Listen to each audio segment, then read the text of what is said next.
안녕하세요. 저는 수도권에 살고 있는 40대 초반의 여자랍니다. 저는 현재 다시 싱글 라이프를 즐기며 인생을 활기차게 살려고 노력하고 있어요. 예전엔 하지 않았던 운동도 시작했는데 익숙하지 않아서인지 너무 하기 싫은 날이 참 많았는데요. 우연히 이곳을 알게 되어 매일 운동하면서 사연 하나씩 들으니까 딱인 거 있죠? 요즘은 제 하루 중에서 운동하는 게 가장 좋아하는 시간이 될 정도랍니다.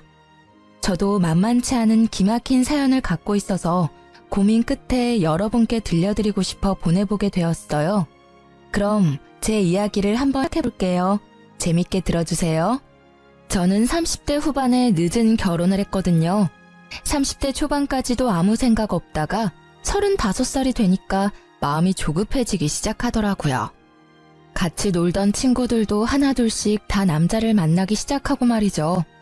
그래서 열심히 소개팅을 나가기 시작했어요.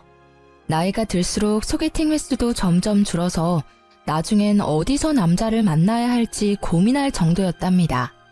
그냥 혼자 살아야겠다는 생각을 하던 차에 별로 친하지도 않았던 친구가 갑자기 소개팅을 해보라고 해서 아무 기대 없이 나가게 되었는데요. 그동안 만났던 남자들과는 다르게 외모도 멀끔하고 성격도 괜찮더라고요. 제가 사실 소개팅 잘하진 않는데 친구가 정말 괜찮은 분이라고 해서 이렇게 나오게 되었습니다. 근데 정말 나오길 잘한 것 같네요. 근데 공무원이시면 인기 많으실 것 같은데 왜 아직까지 혼자세요? 외모도 40살이라고는 안 믿겨요. 엄청 동안이시네요. 제가 좀 동안이란 소린 듣습니다. 글쎄요, 전 이해심 많은 여자가 이상형인데 아직 그런 여자를 못 만나서 아직 싱글입니다. 근데 민영 씨는 처음 뵈었는데도 참 편한 느낌이 드네요. 이해심 많은 여자라 그때 눈치를 챘어야 하는데 저도 바보 같았던 게 남편이 참 마음에 들어서 잘 보이려고 애를 썼다는 거죠. 솔직히 그때는 제가 만날 수 있는 남자 중에서도 제일 괜찮다고 생각이 들었어요. 어떻게든 놓치고 싶지 않아서 착한 척도 많이 하고 이해심 많은 척도 했죠. 전 한 직장을 오래 다녀서 벌써 팀장 직급이었고 연봉도 남편보다 훨씬 많았어요. 아무래도 공무원이다 보니 월급이 많지는 않았지만 노후가 안정적이니까 지금은 더 버는 내가 더 쓰자는 생각을 했었답니다. 그렇게 6개월이란 짧은 기간을 연애를 하고 바로 결혼으로 진행이 되었으면 하는 생각이 들더라고요. 그러던 차에 남편도 저에게 은근슬쩍 결혼 얘기를 꺼냈죠. 아무래도 우리 나이가 있으니까 결혼에 대한 얘기를 좀 해야 되지 않을까? 자기는 나랑 왜 결혼하고 싶어? 내가 나이가 좀 있는데 자기 부모님 마음에 들까 걱정이네. 난 너무 어린 여자는 싫어. 서로 비슷한 나이여야 이해도 잘해주고 어떤 상황이든 같이 헤쳐나갈 수 있어야지. 우리 부모님은 내가 좋다고 하면 무조건 허락하실 거야. 걱정하지 마. 그렇게 처음으로 시부모를 만나게 되었는데요. 회사 중역들 사이에서 프레젠테이션 할 때도 떨지 않는 제가 너무나 긴장이 되더라고요. 하지만 걱정과는 다르게 참 점잖고 좋으신 분들이라는 생각이 들었어요. 우리 아들이 40이 돼서도 장가갈 생각을 안 하길래 내심 걱정을 했는데 이렇게 참한 아가씨를 데려오려고 그랬나 보네. 민영이가 은근히 걱정을 많이 하더라고. 봤지? 우리 부모님 다 좋아하실 거라고 했잖아. 아유, 당연하지. 난 시집살이며 그런 거 할 생각도 없으니까 너희 둘만 잘 살면 된다. 집에 자주 찾아오지도 말고. 우리 아들이 공무원 시험 본다고 준비를 오래 했고 취직하고 나서는 우리 생활비도 주느라 돈을 많이는 못 모았다. 우리도 결혼 자금을 넉넉하게 대줄 형편은 못 된다. 너희 둘이 지혜롭게 생각해서 준비했으면 한다. 아, 네. 그 부분이라면 걱정 마세요. 제가 직장 생활을 오래 해서 모아둔 돈도 좀 있고요. 결혼식도 소박하게 하려고 해요. 아유, 아주 이해심 많고 착한 며느리를 만났네. 내가 말년에 복이 넘치나 보다. 순조롭게 상견례까지 마치고 결혼 준비도 제가 거의 주도해서 진행했어요. 아무래도 남편이 공무원 준비하고 그러느라 세상 일 돌아가는 거나 물건을 잘 구매하는 방법 같은 것도 모르더라고요. 전 워낙 그런 거에 빠삭하고 회사 지원받아 가전도 할인받아 살 수 있어서 제가 거의 다 혼수를 준비했죠. 번갯불에 콩 구워 먹듯이 치르고 신혼집까지 서로 직장이 가까운 곳으로 운 좋게 빨리 구할 수 있었답니다. 결혼 못할 것 같았던 딸이 공무원 사위를 데려오니 친정 부모님도 아주 양팔 벌려 환영하시는 분위기였고요. 그렇게 많은 사람들의 축복을 받으며 결혼 생활을 시작했어요. 그때까지만 해도 나도 남들처럼 이쁜 아기도 낳고 행복한 결혼 생활을 할 수 있을 거란 기대에 부풀었죠. 말 그대로 몇 달간의 허니문 기간을 딱 지내고 나니 현실이 밀려오기 시작하더라고요. 결혼하고 3번째 남편의 월급날이었나? 집에 온 남편이 말을 꺼내더라고요. 난 공무원 시작했을 때부터 부모님한테 100만 원씩 드렸어. 지금도 그러고 있고. 내가 미리 말해두는데 난 무조건 부모님한테 100만 원씩 드려야 돼. 내가 안 드리면 생활하실 수가 없어. 월급이 얼마나 된다고 그렇게 많이 드려? 아버님도 경비 일 하시잖아. 그걸로 얼마나 버신다고 그래. 암튼 이건 절대 양보 못해. 무조건 100만 원씩 드려야 돼. 우리 친정은 용돈 안 드리잖아. 근데 시댁만 그렇게 드리는 건 좀 공평하지가 않잖아. 50만 원으로 줄이면 안 돼? 아니, 내가 내 월급에서 드린다는데 왜 그래? 자기 돈 갖다 쓰는 것도 아니잖아. 내가 안 드리면 생활이 안 되셔. 자기가 이해를 해줘. 이제 결혼했고 우리는 부부잖아. 네 돈 내 돈 하는 게 의미가 있어? 같이 돈 모아서 집도 옮기고 아기 키울 생각도 해야지. 아, 답답하네. 아직 아기도 없는데 벌써부터 걱정이야. 자기 이해심 많잖아. 이건 진짜 이해해줘야 돼. 그럴 수 있지? 이 일로 며칠을 다퉜지만 남편은 절대 주장을 굽히지 않더라고요. 평소엔 웬만하면 져주는 사람인데 지네 부모님 용돈 문제에 있어서는 아주 무서울 정도로 고집을 부렸죠. 저는 너무 속상해서 친정 엄마에게 털어놓고 말았습니다. 너무 나쁘게만 생각하지 말고 그렇게 하도록 해. 2명이서 사니까 바깥 사돈 월급만으로 부족할 수 있지. 우리야 용돈 필요 없으니까 우리 줄 용돈까지 시댁에 드린다고 좋게 생각하고 남편이랑 화해하고, 응? 엄마가 그렇게까지 말해주니 마음이 좀 풀리기도 하고 친정 부모님께 죄송스럽기도 하고 여러 가지 감정이 들었죠. 결혼한 지 얼마 되지도 않았고 결국 남편을 이해해주기로 했답니다. 근데 남편 월급에서 100만 원 빼고 보험료 빼고 뭐 빼고 하면 남는 돈이 별로 없는 것 같더라고요. 처음엔 생활비라고 돈을 주더니 액수가 점점 줄더라고요. 제가 군말 안 하고 그냥 받으니까 괜찮다고 여겼는지 어느 달은 기막히게도 20만 원을 주는 거 있죠? 금액을 보고 순간 열이 확 뻗쳐서 남편에게 쏘아붙였답니다. 해도 너무하는 거 아니야? 시댁엔 매달 100만 원씩 주면서 지금 생활비라고 달랑 20만 원 준 거야? 이번 달에 자동차 보험료 내고 쓸 때가 좀 있었어. 당신이 나보다 더 훨씬 많이 벌잖아. 더 버는 사람이 생활비 좀 더 내면 어때서 그래? 너무 야박하게 그러지 말자. 내가 그동안 말을 안 해서 그렇지 지금까지도 내가 생활비 거의 다 부담하고 있었거든? 자기가 시켜먹는 배달비가 한 달에 얼만지 알아? 20만 원으론 배달비도 안 나와. 여자는 결혼하면 다 이렇게 무섭게 변하는 거야? 자기 참 착하고 이해심 많은 여잔 줄 알았는데 이렇게 싸붙이니까 너무 무섭다. 나 공무원이잖아. 노후에 연금 나오면 다 자기 줄게. 지금은 더 버는 자기가 좀 더 내. 노후는 내가 책임지면 되잖아. 말다툼할 때마다 노후엔 지가 책임진다는 말을 하면서 거들먹대는데 슬슬 꼴 보기가 싫더라고요. 솔직히 연금 나오는 게 얼마나 된다고 저러는지 제가 들고 있는 개인연금이 더 많이 나올 것 같은데 말이죠. 같이 있으면 더 행복하려고 한 결혼인데 어째 혼자 살 때보다 생활이나 심적으로나 쪼들리니까 이게 맞나 싶더라고요. 그러던 어느 날 시모가 저녁에 신혼집으로 찾아온다고 연락을 해왔죠. 그래서 부랴부랴 퇴근을 해서 아파트 앞에 가보니까 시모가 벌써 와서 팔짱 딱 끼고 현관문 앞에 서 있더라고요. 어머니 오신다고 며칠 전에 연락 좀 해주시죠. 일부러 그랬다. 그래야 평소에 어떻게 해놓고 사는지 좀 보지. 그 말을 들으니까 좀 벙찌더라고요. 그래서 대답도 못하고 일단 집으로 같이 들어갔어요. 아무리 맞벌이라고 해도 네가 안주인인데 집을 좀 깨끗하게 해놔야지. 청소기는 언제 돌렸니? 이 바닥에 머리카락 쌓인 것 좀 봐. 손에 한 움큼 잡힌다. 아, 죄송해요. 평일엔 너무 바빠서 못하고요. 주말에 몰아서 다 하고 그래요. 아유, 요즘 애들은 아주 편하게 산다니까. 근데 보통 지금 들어오니?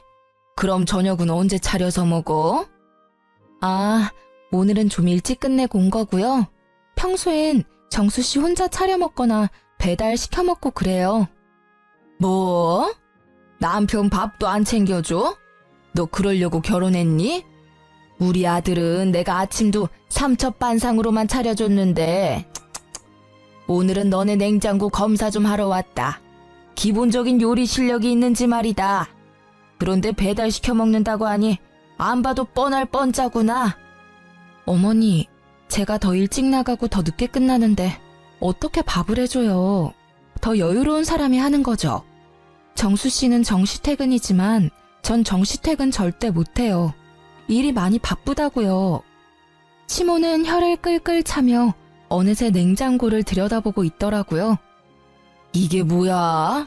텅텅 비어있을 줄 알았는데 뭐가 이렇게 많아? 어머, 이건 전복 아니야? 과일도 비싼 걸로만 사 먹네. 넌 요리도 안 한다는 애가 냉장고엔 뭐가 이렇게 꽉 찼어? 아, 친정어머니가 가끔씩 오셔서 채워주고 가세요. 제가 먹을 시간 없다고 그래도 그러시네요. 아유, 아까워라. 예, 그럼 내가 이거랑 이 전복이랑 이거 한우랑 또 이건 뭐니? 망고. 그래, 이것도 좀 가져가마. 어차피 너 먹을 시간 없다며. 니네 엄마 왔다 가면 정수한테 전화하라고 해야겠네. 아, 가져가셔도 되는데 정수 씨도 잘 먹어서요. 전부 다 가져가시는 건 좀 그런데요. 엄마도 저희 먹으라고 주셨고. 어차피 니네 엄마가 늘 채워놓는다며. 먹을 거 없다고 전화하면 되잖아. 들어보니 너희 집이 우리보다 더 여유 있다고 그러던데 니네 아버지가 대기업 간부였다며? 그럼 이 정도는 괜찮아. 근데 어머니, 호칭이 좀 그렇네요. 니네 엄마라고 하시니까 듣기 좀 그래요. 자제 부탁드릴게요. 그리고 제가 한번 말씀드리려고 했는데요. 용돈 말인데요. 정수 씨 월급도 적은데 100만 원은 많지 않나 싶은데 좀 줄이면 어떨까요? 뭐? 내가 오냐오냐 해줬더니 시어머니가 아주 우스워 보이니? 호칭이 어쩌고 용돈이 어째? 네가 주는 것도 아니고 내 아들이 주는 건데 왜 네가 이래라 저래라야? 그리고 우리 아들이 혼자 벌 때도 그만큼 줬는데 따지고 보면 이젠 둘이 벌고 네가 돈을 더 잘 번다면서. 그럼 용돈을 더 올려줘야 되는 거 아니니? 난 그렇게 생각하고 있었는데 넌 오히려 용돈을 줄인다 이거니? 제가 용돈 얘기를 꺼내자 시모의 눈빛부터 표독스럽게 변하면서 저한테 쏘아붙이는데 너무 당황스럽더라고요. 저도 할 말은 하고 살아야 되는 성격인지라 그래도 조심스럽게 얘기를 꺼냈던 건데 시모는 아주 예민하게 반응하더라고요. 저는 더 이상 얘기를 이어갔다간 더 안 좋아질 것 같아서 일단 대꾸하지 않았어요. 시모가 혼자 궁시렁대면서 계속 씩씩거리는데 참 어떻게 반응해야 될지 모르겠더라고요. 시모는 저를 한번 쏘아보더니 기어이 냉장고 음식들을 바리바리 싸가지고 현관문을 나서더라고요. 네가 먼저 말을 꺼냈으니까 나도 다시 한번 말하마. 니네 둘이 보니까 단돈 50만 원이라도 더 올려서 줄 생각을 해봐라. 우리는 니네 부모처럼 여유롭지가 않아. 자식들이 안 도와주면 누가 돕니? 나이 많아서 세상 이치 잘 알 줄 알았더만 생각하는 거 하고는 참나. 이날 시모의 다른 얼굴을 봤다고 해야 될까요? 아님 본색을 알아봤다고 해야 될까요? 그동안 항상 저에게 웃어주면서 자상하게 말해주던 시모의 모습과는 완전 딴판인 얼굴을 보게 되니 어이없기도 하고 쎄한 기분이 들었어요. 시모 보기가 불편해서 되도록이면 시댁에 안 가려고 했고 그렇게 몇 달 정도를 시모와 왕래 없이 지냈답니다. 남편만 한 달에 한 번 정도 혼자 시댁에 가더라고요.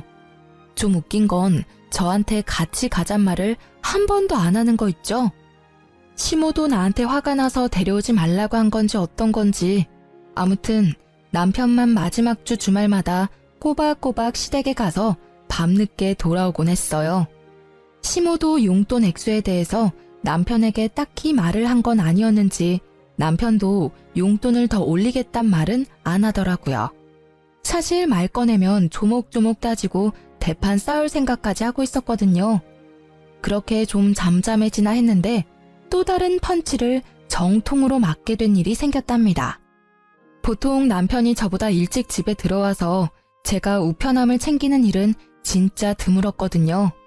그날은 제가 배가 아파서 좀 일찍 퇴근하고 집에 들어왔어요. 우편함에 편지가 몇 개 있길래 가지고 들어왔답니다. 하나씩 우편물들을 뜯어보다가 순간 억 하고 외마디가 저도 모르게 흘러나오더라고요. 믿기지가 않아서 눈을 몇 번이나 깜빡였다가 다시 봤을 정도니까요. 남편이 제 이 금융권 은행에서 받은 대출이 밀려서 독촉장에 온 거였죠. 세상에, 대출 금액이 얼마였는지 아시나요? 자그마치 1억이었어요. 결혼할 때 돈 없다고 3천도 안 들고 왔으면서 빚이 1억이 있었다니. 저를 감쪽같이 속였다는 사실에 몸이 부들부들 떨리고 현기증이 나더라고요. 얼마나 그렇게 편지를 손에 꽉 쥐고 앉아 있었는지 어느새 밖이 깜깜해졌죠. 얼마 후 집에 들어온 남편이 어둠 속의 제 모습을 보고 흠칫 놀라더라고요. 아우 깜짝이야. 언제 들어왔어? 아니 왜 불을 안 켜고 그러고 있어? 당신 나한테 숨긴 거 있어 없어? 솔직하게 지금 얘기해. 내가 숨기긴 뭘 숨겼다고 그래? 참나. 아 생사람 잡지 마. 또 뭔 일인데? 이거 뭐야? 나한테 빚 있단 얘기는 없었잖아. 그것도 1억이라니. 한 달 이자가 얼마야 도대체? 이거 언제 대출 받은 건데 어디에 쓴 거냐고. 이거 내가 빚 다 갚으면 얘기하려고 했어. 내가 어릴 때 사업을 좀 해서 그때 빚이 좀 생겼어. 미리 말 못한 건 미안한데 다 내 월급으로 갚고 있는 거니까 굳이 말 안 해도 되겠다고 생각했어. 그러고 보니까 시댁에 100만 원 주고 이거 이자 갚느라 생활비를 한 푼도 안 줬구나. 당신 부모님은 당신이 1억이나 대출받은 거 알고 있어? 내 말 좀 들어봐. 내가 그래서 정신 차리고 공무원 됐잖아. 당신이 이제 알게 돼서 말인데 이왕 이렇게 된 거 당신이 이자 좀 내주면 안 될까? 사실 몇 달 동안 이자를 못 냈거든. 부부라는 게 뭐야? 서로 어려울 때 도와야지. 우리는 한 배를 탄 사람들인데 이 빚만 같이 갚아주면 내가 당신 노후는 딱 책임질게. 그놈의 노후. 진짜 개풀 뜯어먹는 소리 하고 있네. 이거 1억 당장 해결해. 당신 부모님한테라도 돈 받아서 빚 갚아. 해결 안 되면 난 더 이상 당신이랑 못 사니까 그렇게 하라. 저는 대충 짐을 챙겨서 근처 호텔로 가버렸어요. 남편 꼴을 더 이상 보고 싶지도 않았고 그렇다고 친정에 갈 수도 없었으니까요. 남편은 매일같이 전화에 대고 문자를 보냈지만 철저하게 무시해버렸죠. 3일째 되니까 시모 귀에도 흘러 들어갔는지 시모가 전화를 계속 해대더군요. 넌 왜 이렇게 전화를 안 받니? 지금 시험이 무시하는 거야? 하긴 남편도 개무시해서 집도 나가버리는데 시부모야 얼마나 쉬워 보일 거야. 정수 씨한테 듣고 전화하신 거 맞아요? 왜 어머니가 화를 내세요? 빚이 1억이 있는데 저를 철저하게 속인 거잖아요. 어머님은 알고 계셨어요? 그래, 알고 있었다. 아니 지금 공무원 돼서 성실하게 갚고 있으면 됐지. 뭘 그거 가지고 바가지를 긁어대? 아주 하는 짓이 10대보다 못해. 지 맘에 안 든다고 가출이나 해버리고 말이야. 그리고 막말로 네가 어디 가서 우리 정수 같은 애랑 결혼할 수나 있었어? 나이는 많아도 우리 정수한테 잘할까 해서 결혼시켰더니 아주 성격이 개차반이야. 남편이 뭐라든 밀어줄 수 있어야지 여자가. 지금 말 너무 심하게 하는 거 아시죠? 며느리 무시하는 게 좋으세요? 아무튼 저는 대출 1억을 숨긴 남자랑은 한평생 같이 못 살 것 같으니까요. 지금 사과할 거 아니면 저한테 전화하지 마세요. 저는 시모의 막말에 화가 머리끝까지 나서 전화를 거칠게 끊어버렸답니다. 혼자서 곰곰이 연애 때부터 지금까지 생각을 해보았어요.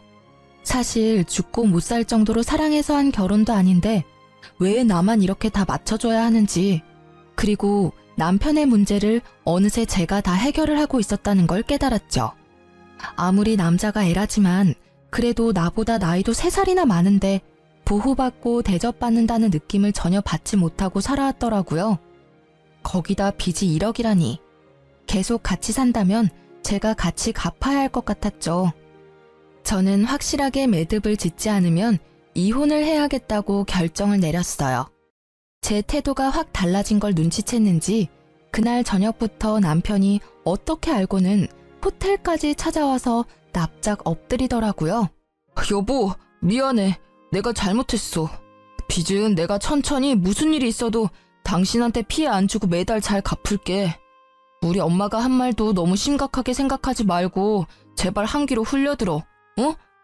여보, 제발 집에 좀 가자. 화 좀 풀고, 어? 월급 받으면 용돈이다 뭐다 해서 남는 돈도 없으면서 무슨 수로 1억을 갚아.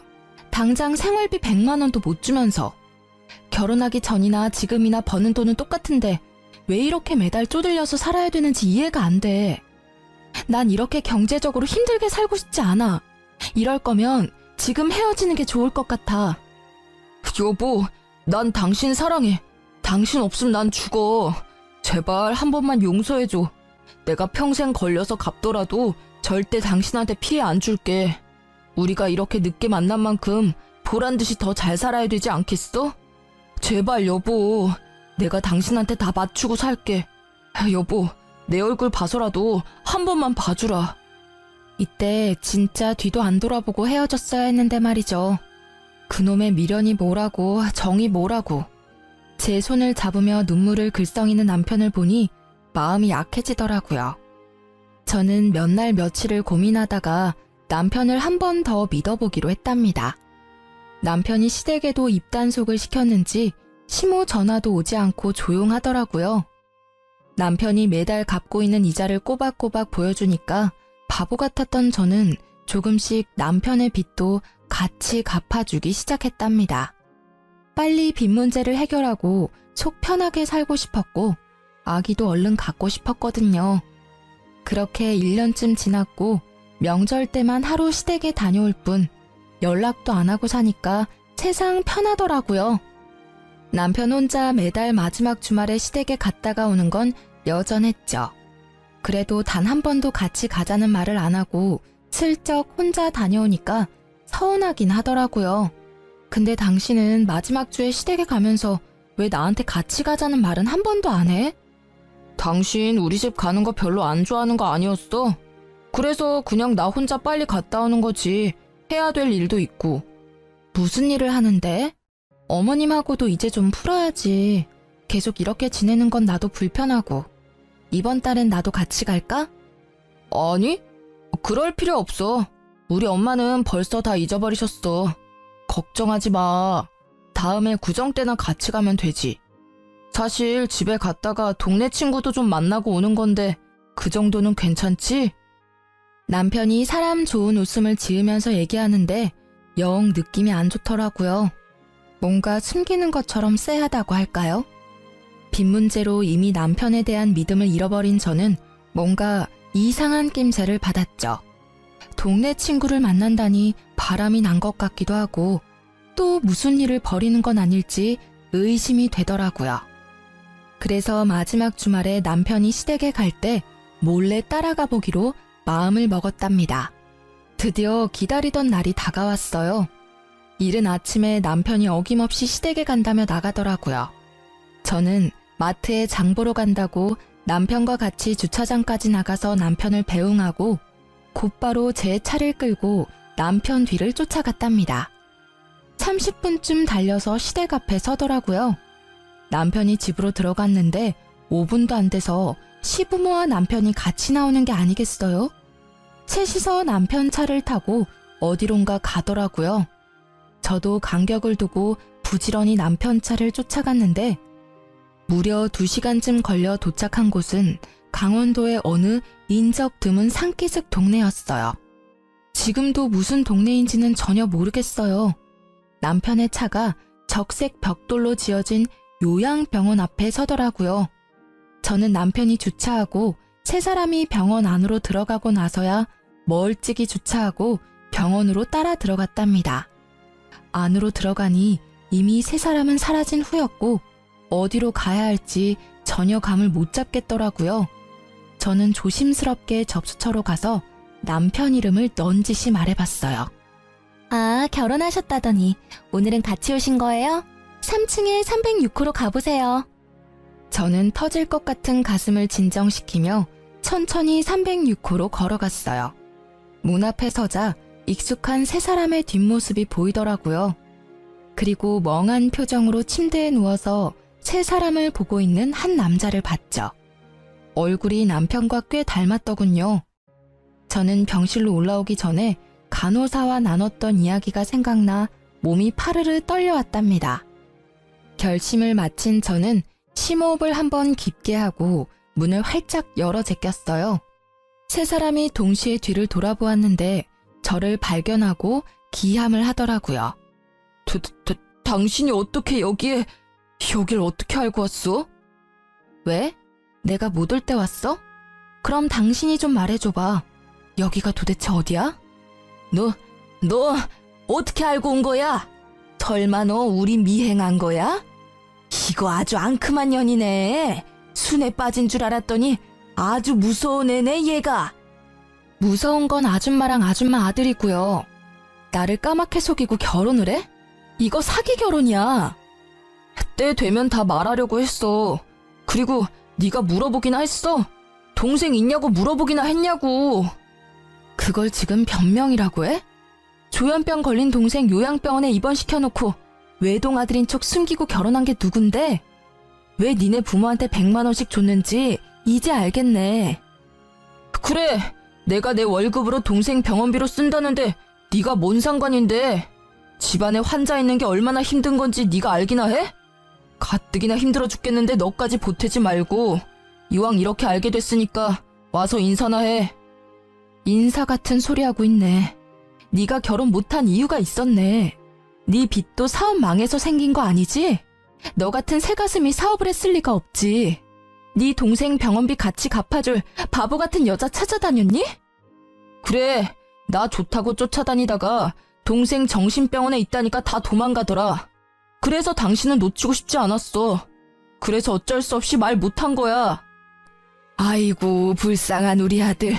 이렇게 잘났는데 동생 때문에 그 좋은 혼처 다 놓치고 결국 이런 나이 40 다 된 애 만나서 수모까지 겪고 시부모 뒤를 밟을 생각을 하다니 내가 아주 너한테 소름이 끼친다. 네가 뭘 잘했다고 여기서 큰 소리야? 꼴 보기도 싫다. 너 당장 나가.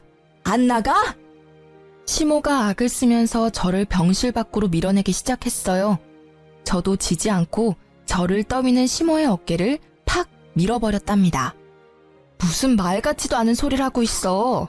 당신들이 지금 어떤 짓을 한 건지 제대로 알고나 있어? 지금 나 하나 바보 만든 걸로 이 일이 끝날 것 같아? 당신 각오해. 이유는 둘째치고 나 속이고 결혼한 거 뼈저리게 후회하게 만들어줄 테니까. 그때였어요. 침대에 누워있던 남편의 동생이 무슨 동물처럼 괴성을 지르기 시작하더라고요.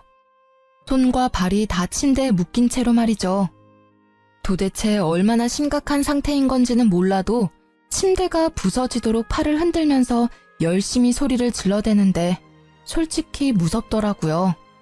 시부가 의사를 부르러 나가고 시모도 지 아들이 무서운 건지 멀찍이 침대에서 떨어져 멍하니 바라만 보고 있고 남편은 씩씩대며 저를 노려보고 있는 거 있죠. 남편이 저에게 성큼성큼 다가왔어요. 네가 시끄럽게 구니까 저 새끼가 흥분해서 또 발악을 하잖아. 아, 지겨워 진짜. 이 짓을 언제까지 해야 돼? 좀만 더 있으면 내가 다 말하려고 했는데 넌 왜 여기까지 쫓아와서 이 사달을 만들고 난리야? 적반하장으로 나오는 남편의 태도를 보니 진짜 사람 같지도 않더라고요. 저는 아주 세게 남편의 뺨을 갈겨버렸습니다. 너같이 이기적이고 사이코패스 같은 놈한테 속아서 결혼한 내가 한심하다. 법원에서 보자. 제 손목을 잡으려는 남편의 팔을 세게 쳐버리고 병실을 나왔어요. 울지 않으려고 입술을 세게 깨물었지만 차로 가는 사이 벌써 눈물이 줄줄 흘러내리더라고요. 간신히 마음을 추스리고 집으로 돌아오는데 제가 당한 이 기막힌 현실이 믿어지지가 않았죠. 저도 이렇게 힘든데 도대체 이 일을 어떻게 친정 부모님한테 말을 해야 할지 정말 미치겠더라고요. 도무지 현실 같지가 않고 차라리 깨고 말 악몽이었으면 하고 바랬을 정도였어요. 당장 회사에 출근할 힘도 없어서 일단 며칠 정도 휴가를 내고 친정 부모님한테 말도 못하고 혼자 끙끙대며 알아 누웠어요. 남편은 겁이 난 건지 다 끝났다고 생각을 한 건지 집에 콧배기도 안 비치더군요. 그렇게 며칠이 지나고 저는 마음을 추스리고 친정으로 갔답니다. 처음에 말 꺼내기는 어려웠지만 한번 시작하니 폭포처럼 그동안 참았던 말들이 다 튀어나오더라고요. 눈물을 펑펑 흘리며 부모님께 모든 사실을 털어놓았죠. 부모님은 다 듣고 나신 뒤에도 한참을 아무 말도 없으시더라고요. 저만큼 많이 놀라고 믿기지 않으셨겠죠. 아버지가 일어나시더니 옷을 챙겨 입기 시작하셨어요. 그리곤 딱 한마디 하셨죠. 앞장서라. 그렇게 친정 부모님과 저는 시댁으로 찾아갔답니다.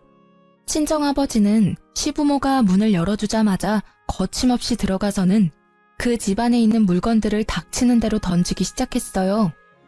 시부가 고함을 치며 친정아버지를 막아섰고 시모가 째랑째랑한 목소리로 악을 쓰며 말을 하더라고요. 아니 이게 지금 무슨 짓이에요? 교양 없게. 다짜고짜 쳐들어와서 지금 뭐 하는 거예요? 아이고, 그렇게 교양 있는 옆에 내가 우리를 감쪽같이 속이고 사기 결혼을 시켰어? 이거 진짜 콩밥 먹어봐야 정신 차릴 옆에 내 아니야? 당신들이 무슨 짓을 저지른지 알아? 이거는 명백히 사기 결혼이야. 내가 우리 딸 인생 망친 값 톡톡히 치르게 할 거야. 알아들어? 아버님, 제가 조만간 말씀드리려고 했어요. 속인 게 아니고요. 말하는 시기를 좀 늦춘 거죠. 그리고 아버님이 정신적으로 아픈 가족 돌보는 게 얼마나 힘든 건지 아십니까? 예? 그것도 이해 못 해줍니까? 그렇게 힘든 거면 너 혼자 감당하면 되지. 왜 애꿎은 우리 애를 데려다가 네 짐을 나누려고 해? 네가 우리 애를 사랑해서 결혼한 거야? 우리 애 데려다가 네 빚 같이 갚고 병원비 같이 내려고 그런 거 아니야? 아픈 동생 있다고 이렇게 이혼을 하자는 게 말이 됩니까? 당신 이렇게 나 버리면 천하의 못된 년 되는 거야. 부부가 어려울 때 서로 도와야지 이게 이혼할 일이야? 나는 절대 이혼 못하니까 마음대로 해봐. 이건 내가 혼인 무효 소송을 걸어도 당신은 할 말 없어. 천하의 못된 년? 진짜 당신의 그 어거지에 기가 막힌다. 나한테 한마디 사과도 없으면서 어떻게 그딴 식으로 말해? 이 쓰레기들하고는 말이 안 통한다. 가자. 당장 이혼 소송 걸 거니까 어디 누구 말이 맞나 법원에서 가려보자고. 친정 부모님과 저는 그 길로 바로 아버지의 친구의 소개를 받아 변호사와 상담을 시작했어요. 동시에 신혼집도 바로 부동산에 내놓았답니다. 사실 시부모한텐 반반 결혼이라고 했지만 친정아버지 명의 아파트를 저희한테 살라고 주셨던 거거든요. 남자 나이 40에 3천만 원도 없는 걸 구제해줬더니 제 골수까지 빼먹으려고 작정하고 결혼한 거잖아요. 참 기가 막히죠? 아버지는 남편과 같이 살았던 아파트라 재수가 없다면서 당장 팔아버리겠다고 엄청 화를 내시며 부동산을 찾아가셨던 겁니다. 아버지가 워낙 성격이 불같은 분이라 가전들도 싹 팔아버리시고 남편 짐도 싹 정리해서 쓰레기장에 갖다 버리셨을 정도였어요. 속전속결로 정리하고 친정으로 들어가 지내면서 바로 남편에게 이혼 소장을 보냈죠. 역시나 바로 전화가 오더라고요. 너 집 비밀번호 바꿨어? 출근해야 되는데 입을 옷이 없어서 왔더니만 비밀번호 당장 말해. 들어가도 소용없어. 집 팔려고 내놨으니까. 당신 짐도 싹 갖다 버렸으니까 옷 없으면 새로 사 입던지. 어차피 좋은 옷들도 아닌데. 너 진짜 미친 거 아니야? 왜 내 허락도 없이 내 짐을 갖다 버려? 너 안 그래도 소장 보냈던데 우리 집 팔아버리고 내 짐 버린 것도 다 손해배상 물게 할 거야. 난 절대 이혼 안 해. 넌 내 옆에 붙어 살게 될 테니까 두고 보자. 손해배상? 지나가던 개가 없겠네. 그리고 내 집 내가 판다는데 당신이 무슨 권리로 이래라 저래라야? 심지어 가정가구도 다 내가 혼수로 해가서 지는 꼴랑 텔레비전 하나 사왔으면서. 앞으론 변호사 통해서만 연락해. 난 더 이상 할 말 없으니까. 지 맘대로 안 되니까 아주 악을 써대는데 짜증나서 전화를 끊어버렸죠. 그리고 법원 판결 날 때까지 일체 연락을 받지 않았답니다. 판결 날 때 그 인간 얼굴 보기 싫어서 가지도 않았고요. 변호사가 다 처리해줘서 참 다행이었죠. 판결이야 당연히 저의 승소였죠. 사기 결혼 수준이었고 생활비도 다 제가 냈고 남편 빚도 제가 같이 갚고 있었으니 위자료로 받아낼 수 있는 최고 수준을 받아낼 수 있었어요. 마음 같아선 그 인간이랑 그 집구석 인간들 모두 사기죄로 감옥에 쳐넣고 싶었지만 이렇게 마무리하기로 했죠. 똥 묻은 손인 거 뻔히 아는데 안 씻고 계속 두고 있으면 뭐하나요? 그냥 내 성에 안 차도 깨끗하게 씻어버리고 끝내고 마는 거죠 뭐. 핸드폰 번호도 바꿔버리고 이참에 회사도 길게 휴가 내버렸죠. 너무 마음의 상처가 크고 충격이 커서 빨리 이겨내고 싶어도 잘 극복이 되지가 않더라고요. 친정 부모님이 시간이 약이라며 옆에서 위로해 주셨지만 저 스스로 이겨내야 한다는 걸 누구보다 잘 알고 있었죠. 그런데 상처가 아물 새도 없이 전 남편 놈이 찾아오기 시작하더라고요. 어느 날 저녁에 친정집 앞에서 술 냄새 풍기며 죽치고 앉아있는 게 아니겠어요? 여긴 왜 왔어? 당장 안 꺼져? 술 냄새. 남의 집에서 웬 추태야? 너 때문에 우리 집 작살났어. 위자료 5천만 원 내느라 우리 부모님 전세집까지 내놓고 원룸으로 쫓겨났다고. 너 하나 집에 잘못 들여서 우리 부모님이 무슨 죄냐? 이거 네가 책임져야 돼. 당장 돈 돌려줘. 여전히 어거지를 잘 부리네. 아직도 네가 뭘 잘못했는지 모르는 거야? 아니면 인정을 못하는 거야? 너한테 속아서 돈 뜯기고 이혼녀된 내 인생은 어떻게 책임질 건데? 5천만 원으로 마무리해준 것도 감사하다고 해야 될 판에 돈을 돌려달라고? 넌 돈 많잖아. 서울에 아파트도 있고 네 월급 나보다 3배나 많고. 내가 동생 문제 말고는 뭔 문제가 있냐? 바람을 폈냐 도박을 했냐? 다른 여자들은 남편한테 맞고도 잘만 붙어 살더라. 아니다. 여보, 우리 다시 시작하자. 우리 가족 문제 말고는 아무 문제 없었잖아. 내가 동생하고 부모님하고 연 다 끊을게. 당신만 나 받아주면 당신만 보고 살게 여보. 네 가족하고 작당하고 나를 지옥불로 끌고 들어가려고 한 주제에 뭐? 이제 와서 연을 끊어? 개가 똥을 끊겠다. 다시 찾아오지 마. 또 찾아오면 그땐 5천만 원으로 안 끝날 줄 알아.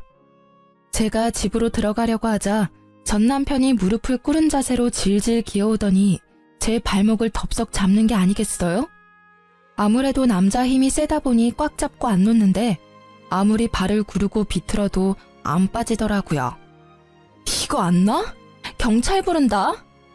제가 핸드폰을 들고 경찰을 부르려고 하자 전 남편이 벌떡 일어나서는 제 핸드폰을 확 빼앗아가는 거예요. 눈빛을 보니 매섭게 번뜩이고 있더라고요. 경찰 좋아하네. 이젠 뭐 범죄자까지 만들어서 직장도 잘리게 만들라고.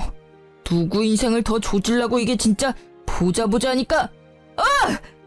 전 남편이 손을 들어서 저를 때리려는 신용을 했어요. 저는 순간적으로 눈을 질끈 감았죠. 그때였어요. 쿵 하는 소리가 나서 눈을 떠보니 전 남편이 복도 구석에 처박혀 있었어요. 이 자식이 아직도 정신을 못 차리고 감히 내 집에 와서 소란을 부려? 너 오늘 내가 가만 안 둬. 다시 못 찾아오게 다리 몽둥이를 분질러 버릴라. 불같은 성격의 아버지가 무슨 짓을 하실지 몰라 얼른 막아섰죠. 괜히 이러다가 폭행죄다 뭐다 빌미만 줘요. 그냥 경찰에 바로 신고해버려요. 제가 지금 신고할게요. 신고한 지 10분도 안 돼서 경찰이 왔고 경찰이 술에 쩔어서 힘없이 앉아있는 전 남편을 데리고 갔답니다. 참 웃긴 게 혹시나 경찰서 가서 조사라도 받을까봐 굽신대면서 지가 스스로 밖으로 나가더라고요. 그렇게 전 남편과의 악연은 마무리가 되었죠. 그 후로 지금까지 다시 만나지 않았거든요. 덕분에 아주 별 경험을 다 해봤네요. 평생 안 가보던 법원의 변호사 사무실에 경찰까지 부르고 말이죠. 지금은 다 마무리가 되었어요. 다시 돌이켜보면 실제 막장 드라마보다 더한 일을 겪은 것 같아요.